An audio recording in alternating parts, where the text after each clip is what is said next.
हाथी की बहुत किस्से हैं, लेकिन जो एक मज़ेदार किस्सा है वो है सूबेदार अली और उनकी हथनी। हाँ, इस पर आइए जो आप बता रहे थे मुझे। ये है अल्टीमेट कहानी, जो कि एक मैन ईटर टाइगर और सूबेदार अली के बीच की है।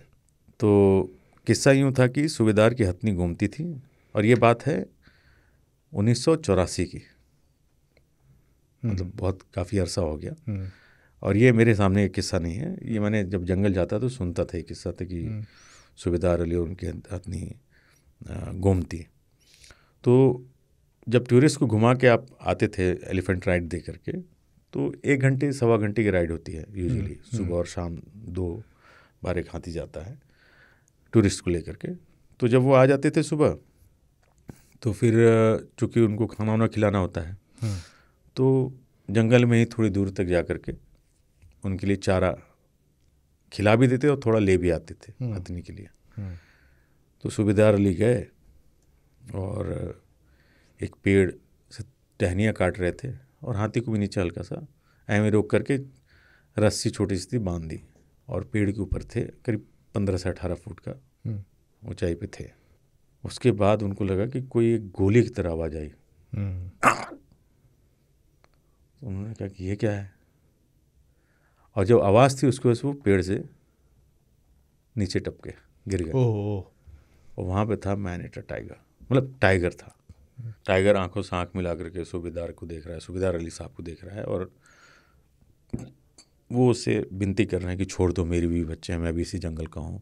इनफैक्ट जंगल के जो देवी देवता थे उनका नाम भी लिए, बट टाइगर वो टाइगर था। सूबेदार अली के साथ कुतुबन जो थे वो भी अपनी हथनी मौली, उसके साथ वो भी गए थे। तो उन्होंने देखा, तब तक टाइगर ने सूबेदार जी के कंधे पे पैर रखा और उनका सर ही खोल दिया। ओहो, भयानक ब्लीडिंग, सब कुछ हो रहा है। इनकी हथनी जो घूमती थी अपना गुर्राना शुरू की। कुतुबंद करीब आए, और टाइगर ऐसा बदमाश कि सर खोल के फिर 5 फीट की दूरी बैठ गया, फिर आया उनके ऊपर बैठ गया, फिर यहाँ से कुछ कर रहा है, जैसे वो खेल रहा है कि अपनी, और ग्राउलिंग कर रहा है कि जैसे कोई एक खिताब जीत लिया हो, कोई बड़ा सा एक ट्रॉफी उसके हाथ में आ गई हो। मतलब ये हाल कर दिया उसने। खैर कुतुबन जो थे उन्होंने खूब शोर मचाया, ये वो करके। तब तक उनकी हथनी जो घूमती थी सूबेदार अली की, वो बिल्कुल ऐसे पैर वैर करके लेडी, आ जाओ मेरे पे।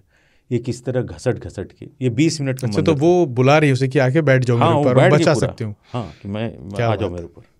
वो खड़ी हो नहीं बजाय पूरा बैठ गई, और वो 20 मिनट तक का मंजर था। तो किसी तरह वो घसीटते घसीटते आया और हथनी के ऊपर बैठ गया। फिर वो हथनी उठी और उनको लेके गई, और लेके ढिकाला की तरफ आना शुरू हुई। क्या बात है। कुतुबन उनके साथ है, लेकिन वो टाइगर भी पीछे पीछे आ रहा है, इतना खुंदक में। फिर वहाँ के फील्ड डायरेक्टर होते थे, उनकी गाड़ी में। टाइगर ने उस पर हमला नहीं किया, हथनी पर? टाइगर यूजुअली चार्ज करता है, हमला नहीं करता। बड़े हाथी पे नहीं, छोटे बच्चों को लपेट लेता है कई बार। तो फील्ड डायरेक्टर गाड़ी से उनको लेकर के रामनगर लाया गया। ब्लीडिंग, अच्छा वो बेहोश हो चुके थे, खून बहुत बह गया था, पूरा सर ही खोल दिया। फिर उनको एम्स लाया गया दिल्ली के उसी दिन। तो महीनों, कई महीने वो एम्स में रहे, उनकी 6-7 सर्जरी हुई और वो बच गए। इसमें ऑनररी वार्डन होते थे ब्रिजेंद्र सिंह, उन्होंने उनकी बहुत मदद की थी। जितना खर्चा पानी जो भी हुआ, सरकारी मदद तो मिली, लेकिन उन्होंने बहुत ही ज़्यादा उस टाइम पे उनकी मदद की थी। और जब ये ठीक हुए साहब, तो टाइगर को दूसरे दिन पकड़ लिया गया था और उसको कानपुर के जू में छोड़ दिया गया था 85 में ही। ओके। और जब ये सही हुए तो साहब गए कानपुर जू। वाह, क्या बात है।